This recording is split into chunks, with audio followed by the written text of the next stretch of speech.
Olha, minha gente, como tá claro, 19 horas e 49 minutos aqui em São Paulo. E claro desse jeito, ó. Vou ver se dá pra pegar o relógio.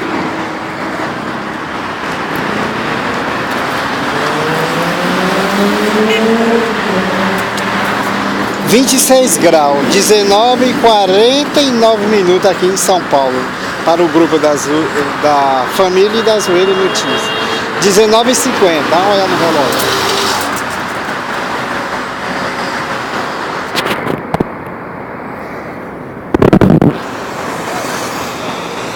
Só porque daqui um dia, daqui um mês e 15 dias, vai ser escuro nessa hora.